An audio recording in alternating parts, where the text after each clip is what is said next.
Alors, on a ici le président Ruto du Kenya, personnage très intéressant, qui depuis un temps est en train de se forger une réputation palpitante. Il était invité au Mozambique pour faire un petit voyage diplomatique. Ici, on lui a posé une question bien spécifique. Avant de commencer, d'abord, on va faire ça. Ok, si c'est pas encore fait, on va faire ça. C'est toujours avec grand plaisir. En fait, ça, s'il vous plaît. Merci. La question était bien spécifique, c'est-à-dire, on lui a posé la question de savoir, Monsieur Ruto, que pensez-vous de la situation actuelle au Niger? Et sa réponse, pour moi, était plutôt très surprenante. On va suivre. On y va. That we broke away and we broke the chains of colonialism in our continent, and we broke the chains of colonialism because they were imposed on us without our will, without our wish. They were undemocratic. They were not participatory. They were against the majority will of the people of our continents. Donc, la présence des étrangers, c'est-à-dire des colonialistes, des colons à l'époque, n'était pas démocratique, n'était pas acceptée. Nous sommes tous d'accord. Ils sont venus en Afrique, ils ont dominé, ils ont pris du terrain. On est tous d'accord. On n'a pas aimé ça. D'accord, on continue.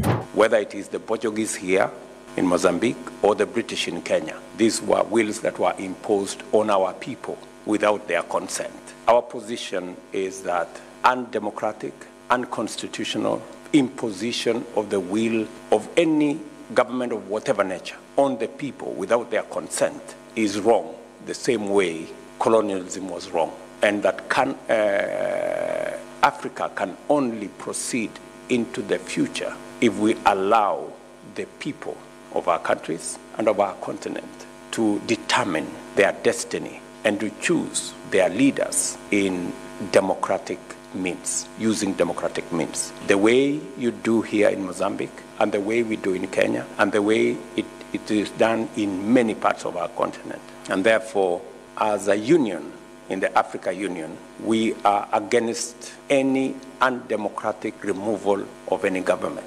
Là, il est en train de parler du Niger, en disant tout ce qui est pas démocratique, tout ce qui n'a pas été élu, tout ce qui n'a pas été sélectionné par le peuple, nous n'acceptons pas. Nous ne désirons pas, nous ne tolérons pas. C'est-à-dire, il a essayé de faire une comparaison ici, que je ne trouve pas tout à fait correcte, une comparaison, dites-moi peut-être le contraire, je sais pas, c'est peut-être moi qui me trompe, disant que comme l'ont fait les colonialistes, les colons en Afrique venant prendre des terres, dominer, surplomber, forcer leur idéologie sur nous, qui n'était pas choisie par le peuple, nous l'acceptons pas. De même, nous ne tolérons pas les changements de gouvernement, c'est-à-dire imposés au peuple, imposés aux nations, sans leur accord. Mais ma question est celle-ci. Un colon qui quitte son continent, venant en Afrique, s'imposer, prendre des terrains, prendre des terres, prendre des humains, des hommes, voler, paupériser, détruire, est-il comparable à un peuple qui, après avoir souffert longtemps, se décide de se lever contre ses propres frères dans l'objectif de changer la donne, changer la chose, dans l'objectif de reprendre la direction du pays? Est-ce que c'est la même chose? Un colon est un étranger qui vient dans votre pays ouvertement, venir s'imposer, voler, détruire et prendre. Le peuple d'une nation ne peut-il pas se lever pour son droit après avoir réalisé combien il souffre dans son propre pays et décider de changer les choses?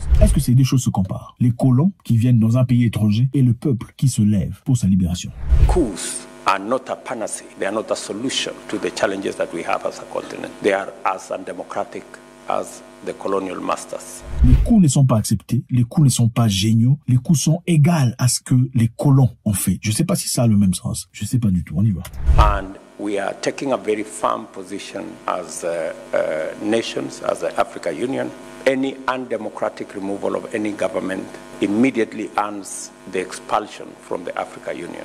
Nous prenons une position très ferme en tant que l'Union africaine. Donc, chaque tentative de renversement de gouvernement, le pays sera immédiatement chassé ou rejeté de l'Union africaine. Est-ce que c'est acceptable? Suivons. They cease to be members of the Africa Union.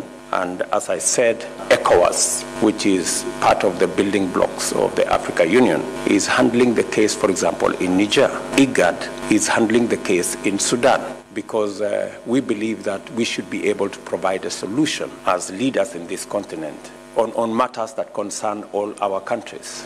Donc, ECOWAS est en train de, ECOWAS ou la CEDEAO est en train de prendre charge de la situation au Niger. ECOWAS est en train de prendre charge de la situation au Soudan du Sud. Nous, en tant que leaders ou présidents des républiques, devons être à mesure de prendre responsabilité ou de nous charger de chaque situation qui émerge dans les continents. En d'autres termes, nous, en tant que présidents, on peut finalement décider si votre coup est légal ou pas. Oui, nous, présidents, en Afrique, si vous faites un coup, même si c'est justifié, parce qu'il y a des coups qui sont justifiés, je me dis évidemment, si vous souffrez dans votre pays, vous vivez dans les conditions les plus absurdes, les plus plus obscures, dans les difficultés, la pauvreté, le manque d'électricité, pendant que le gouvernement vit dans l'opulence et travaille clairement pour les intérêts étrangers, n'avez-vous pas le droit de réagir? N'avez-vous pas le droit d'hausser le ton et de parler? S'il y a des voies démocratiques qu'on peut employer, est-ce qu'en Afrique, on peut vraiment employer les voies démocratiques pour entendre et recevoir des réponses à ces questions?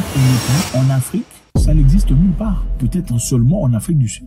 Et peut-être d'autres pays qu'on ne peut pas mentionner à plus de 4, il n'y en a pas. En Afrique, la démocratie est une théorie que l'on chante, mais personne ne l'applique. Celui qui est au pouvoir, il est incontesté. Y a-t-il de voies démocratiques, vraiment, à travers lesquelles on peut aller dire, Monsieur le Président, ce que vous faites là, on veut pas, et le Président change la vapeur et change la direction? Je ne sais pas, dites-moi, corrigez-moi s'il vous plaît. We are all informed that today there is a meeting of ECOWAS, for example, to deliberate on the coup in Niger. Our position is that President Bazoum should be reinstated as the democratically elected president of Niger, and whatever interventions ECOWAS will agree on will have the support of those of us in the African Union so that we can put a stop to the slide to undemocratic government in our continent.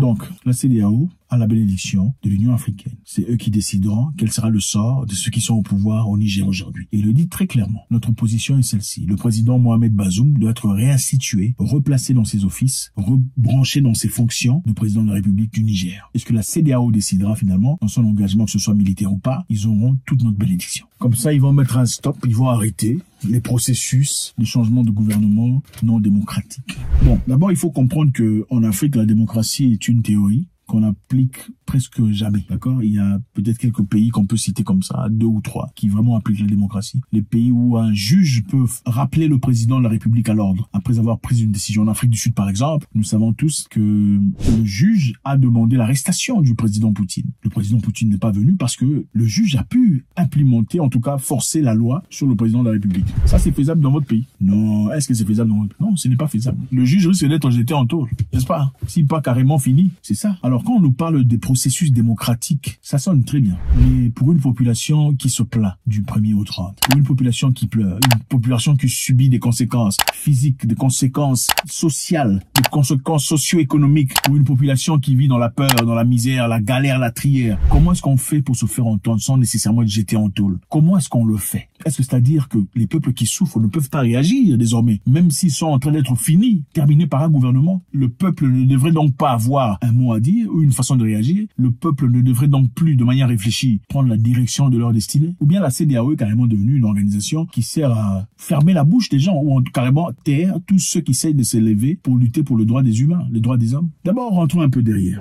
La CEDEAO est financée par qui? La CEDEAO est financée par qui? Pas par les Africains. Une grande partie, 2/3 du budget de la CEDEAO, ça vient de l'Europe. Ça vient des organisations privées, des compagnies, des business, des individus et des nations en Europe.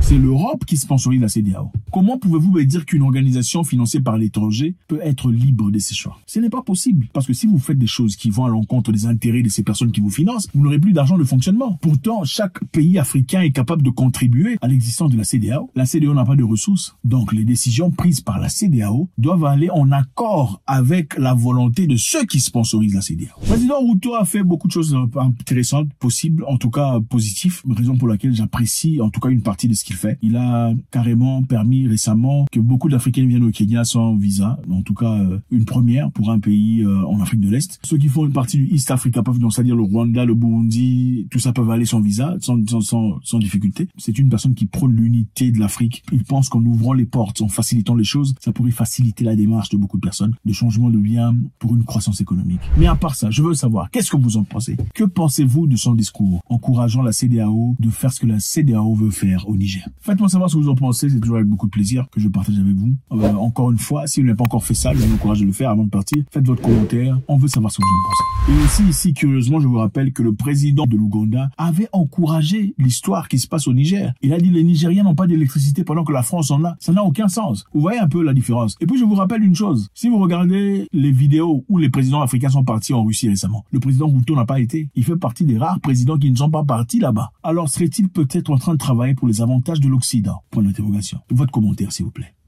God bless.